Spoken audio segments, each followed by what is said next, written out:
Sir வணக்கம். Ramasubramaniam sir, நீங்கள் ஒரு கல்வியாளரும் கூட. அதனால் இன்னைக்கு நிறைய பிரச்சனைகளை மக்கள்கிட்டயே நேராக போய் சொல்லி அதை ஒரு இயக்கமாக முன்னெடுத்திருக்கிறார்கள். அதில் இந்த மொழி உரிமைக்காகவும் அப்படிங்கிறத ஒன்று வைக்கிறாங்க. சார் பாருங்கள், இந்த பிஎம் ஸ்ரீ ஸ்கூல் பள்ளிகள் திட்டத்தில் நாங்கள் அதில் இன்னும் சைன் பண்ணாதது பார்த்திங்கன்னா 3 ஸ்டேட்டு தான், மேற்கு வங்கமும் கேரளாவும் தமிழ்நாடும் மட்டும். ஆனால் அதில் சைன் பண்ணிவிட்டு அவங்க பார்த்திங்கன்னா சமக்ர சிக்ஷா திட்டத்திற்காகலாம் பணம் பெற்றுக்கொண்டு இருக்கக்கூடிய மாநிலம் மகாராஷ்டிரா. ஆனால் இன்றைக்கி மகாராஷ்டிரா ஒரு பாலிசி டிசிஷன் அவங்க எடுத்து அவங்க அரசாணை பிறப்பித்து விட்டார்கள். நாங்கள் ஹிந்தியை 3வது மொழியாக கற்றுத்தர போவதில்லை அப்படின்னு சொல்லிட்டு. இங்கே தமிழ்நாடு அரசாங்கம் அதே ஸ்டாண்டை தான் எடுத்தது. ஆனால் நாங்கள் இதை பண்ண மாட்டோம், எங்களுக்கு ரைட் டு எஜுகேஷன் ஆக்ட் படி வர வேண்டிய பணத்தை கொடுங்கன்னு கேட்குறாங்க.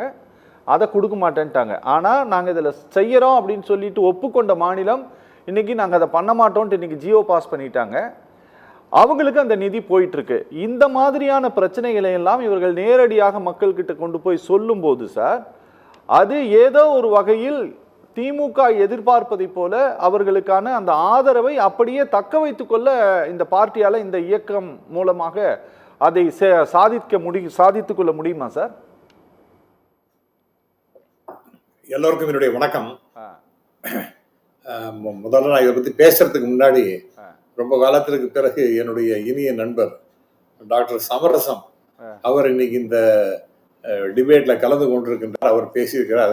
அதற்காக எனக்கு மிகுந்த மகிழ்ச்சி ஏற்படுகின்றது. ரொம்ப டீசென்ட் அண்ட் டிக்னிஃபைடு பாலிட்டிஷியன் அவர். அதை தாண்டி ஒரு அருமையான நண்பர். எனக்கு என்ன ஆச்சரியமா இருக்குன்னா, திரு காந்தி தான் பேசினார் நினைக்கிறேன். ஏன்னா நீங்க அவர் பேரை சொல்லலை. அவர் பாஜக காரர். அவர் திடீர்னு வேற ஒரு கட்சி அப்படின்னு நீங்க இன்ட்ரோடியூஸ் பண்ணிருந்தீங்க, திருவாரூர் காந்தி. எனவே அது அவருடைய விருப்பம். அவரு கொண்டு போய் பிஜேபியில சேர்த்தாரு சார்.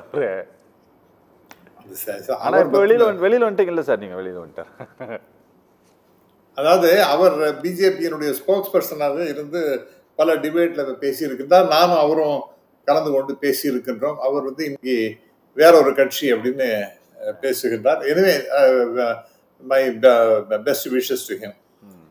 இப்ப திராவிட முன்னேற்ற கழகம் எடுத்திருக்கின்ற இந்த ஓரணியில் தமிழ்நாடு அப்படிங்கிறது, ஐ திங்க் இது ரொம்ப காலத்தின் கட்டாயமாக நான் பார்க்கிறேன். ஏனென்றால் இன்னைக்கு நார்மலா நம்ம தமிழ்நாட்டை பொறுத்த வரைக்கும் டிஎம்கே வர்சஸ் ஏடிஎம்கே அப்படிதான் போகும், அல்லது ஏடிஎம்கே வர்சஸ் டிஎம்கே அப்படிதான் பாலிடிக்ஸ் போயிட்டு இருந்தது. ஆனால் துரதிருஷ்டவசமாக, எனக்கு I have very great respect for the party ADMK. ரொம்ப மிகப்பெரிய எண்ணிக்கையில உறுப்பினர்கள் கொண்டது, நீண்ட காலமாக ஆட்சியை நடத்தினவர்கள், பொதுமக்களுடைய அன்பினையும் ஆதரவையும் பெற்ற மிகப்பெரிய கட்சி அது. ஆனா துரதிருஷ்டவசமாக தன்னுடைய இருப்பை அவர்கள் இழந்து கொண்டிருக்கின்றார்கள் தொடர்ந்து. நான் பல முறை இதை சொல்லியிருக்கேன்.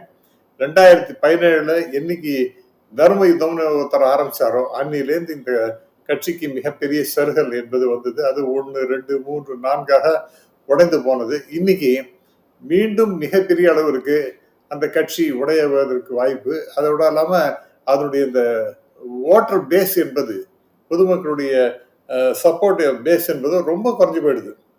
அது தக்க வைக்கணும்னா தன்னுடைய ஐடென்டிட்டியை ப்ரூவ் பண்ணணும். இன்னைக்கு அதற்கு தயாராக இல்லை ஏடிஎம்கே.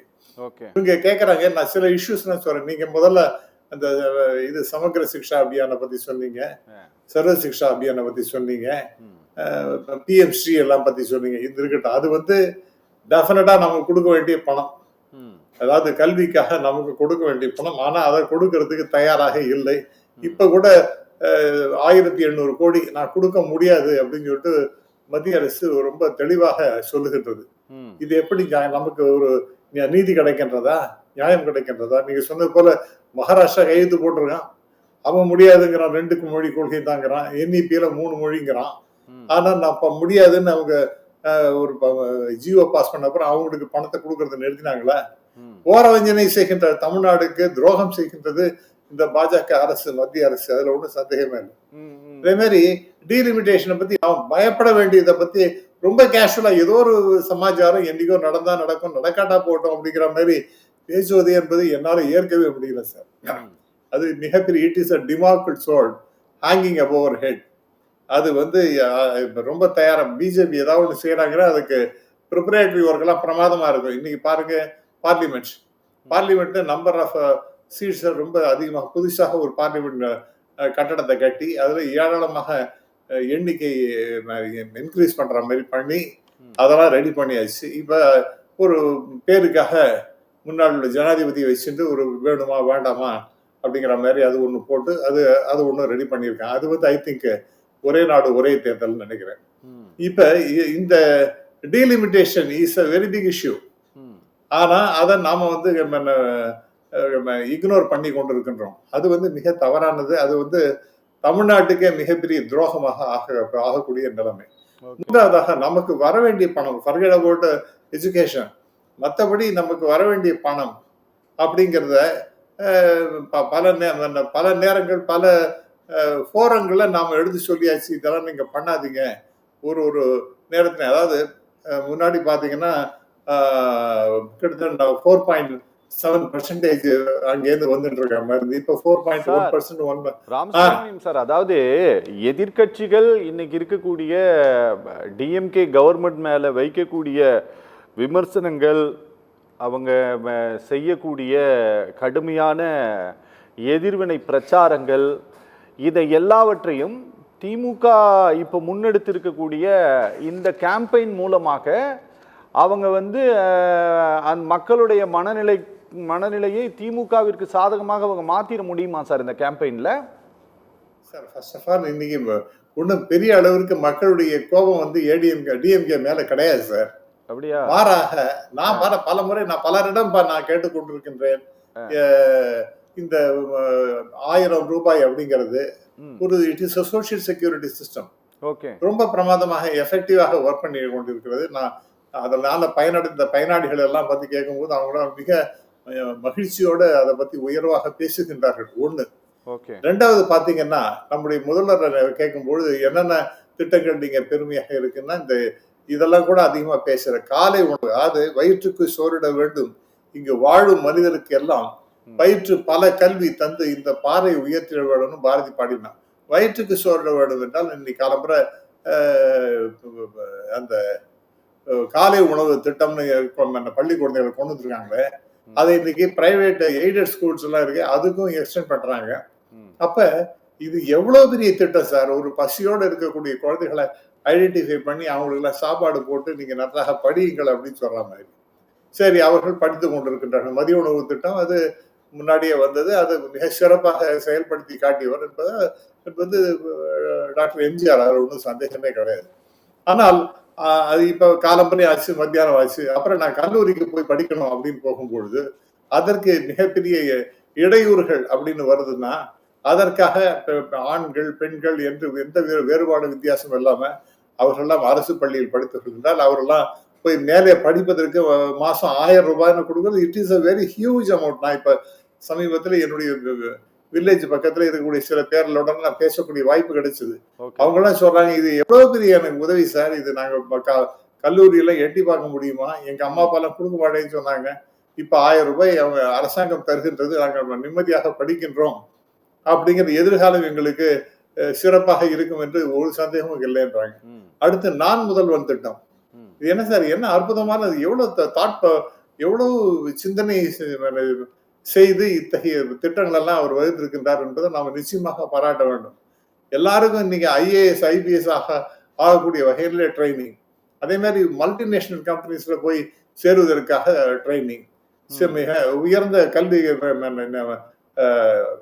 கமர்ஷியல் அவுட்ஃபிட்ல போய் சேருவதற்கான ட்ரைனிங், இப்படி 10,000 20,000 லட்சம் ரூபாய்க்கு மேல மாசம் சம்பளம் வாங்கக்கூடிய அளவிற்கு அவர்களை உருவாக்கி இருக்கின்றார்கள். அப்படிங்கும்போது இது எவ்வளவு பெரிய திட்டம் sir.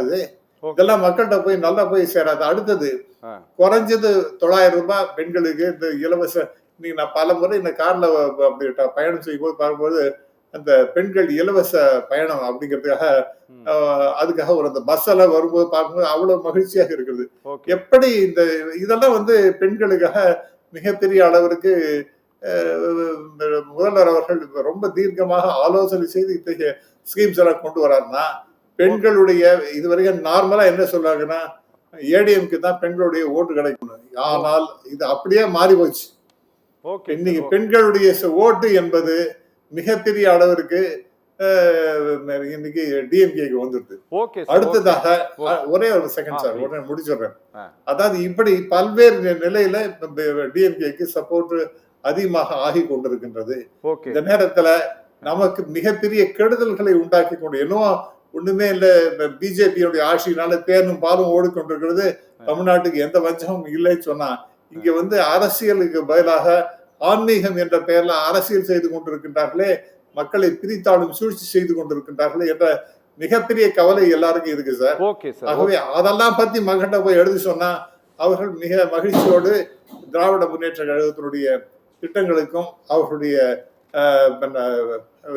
AIIMS and ambitions and objectives அவைகளையும் அப்ரிஷியேட் பண்ற மாதிரி தான் இதை இன்னும் கன்சாலிடேட் பண்ணி அதிகமாக இருக்கக்கூடியதை தக்க வச்சுட்டு இருக்காங்க.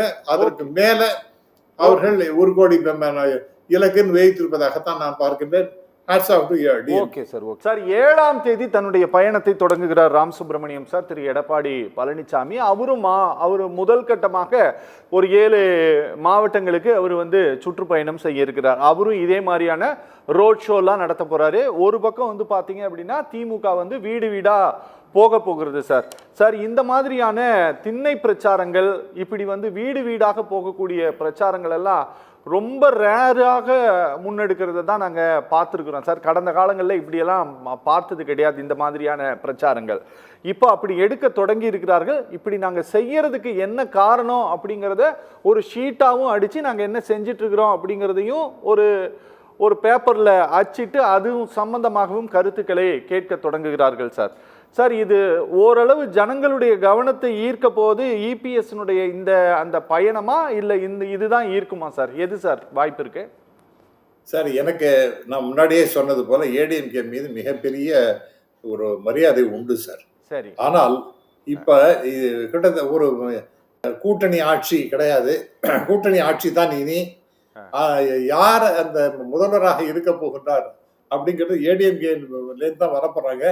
அதை தீர்மானிக்க வேண்டியது பாஜகவினுடைய நாடாளுமன்ற குழு அப்படின்னு சொன்னா, எந்த அளவுக்கு அந்த கட்சியை கேவலப்படுத்தணுமோ அந்த அளவுக்கு கேவலப்படுத்தியாச்சு அப்படிங்கிறது ரொம்ப தெளிவாக இருக்கின்றது சார். ஆகவே இது இந்த கட்சிக்கு நல்ல பேர் உண்டாக்குமா? டெஃபினட்டா கிடையாது. எனக்கு முன்னாடி பேசின டிஎம்கே நண்பர் ராஜா சொன்னது போல, அடுத்து இந்த கட்சியை தான் ரொம்ப சிறுமைப்படுத்தி சீரழிச்சு விட்டாங்க அப்படின்னு பாத்தீங்கன்னா, பாமக அது 5-6% ஓட்டு வாங்கக்கூடிய கட்சி. அதை உடைச்சு அப்பா பிள்ளை விரோதத்தை கொண்டு எவ்வளவு பெரிய அநியாயம் அந்த கட்சியும் உடைக்கிறாங்க. அப்ப பொதுமக்கள் மத்தியில் என்ன சார் இருக்கும்? இந்த மாதிரி ஒரு கட்சிகள் எல்லாம் உடைச்சு சின்னாபின்னமாக்கி தன்னோட இணைத்து கொண்டு தான் ஆட்சி செய்ய வேண்டும் என்கின்ற ஒரு கேவலமான ஒரு அரசியல் அப்படிங்கிறது டெஃபினட்டா இது பாஜகவால தான் முடியும். ஆகவே இத்தகைய நிலைமைகள்லாம் மக்கள் நன்றாகத்தான் புரிந்து கொண்டிருக்கின்றார்கள். முன்னாடி பேசின திரு மணிகண்டன் அவர்கள் பேசியது எனக்கு கொஞ்சம் வருத்தமா இருந்தாங்க. Lot of respect for him. But இந்தியாவை ஏதோ ஸ்னேக் சாமர்ஸ் அப்படிங்கிறது சொன்ன காலம்லாம் ரொம்ப பழசு. ஆனால் இப்ப அது 2000 நம்ம நாட்டினை பத்தி மிக உயர்வாக நிறைய கட்டுரைகள் வந்திருக்கின்றன. அதாவது 2014 மோடி வரத்துக்கு முன்னாடியே அதாவது நமக்கு 2வது சுதந்திரம் என்பது கிடைத்தது. ஒரே நிமிஷம் 2வது சுதந்திரம் கிடைத்தது என்பதுக்கு ஒரு நல்ல அத்தாட்சி என்னன்னா, 2000 இந்த Y2K அப்படிங்கிற ஒரு ப்ராப்ளத்தை சால்வ் பண்ணது இந்தியன்ஸ் தான். அவங்களுக்கு ஈக்குவலண்டா கிடையாது. எல்லாரும் ஓடுறாங்க. யாரு வெற்றி பெற போகின்றார்கள்? ஒரே தளத்தில் நின்று ஓடுறாங்க.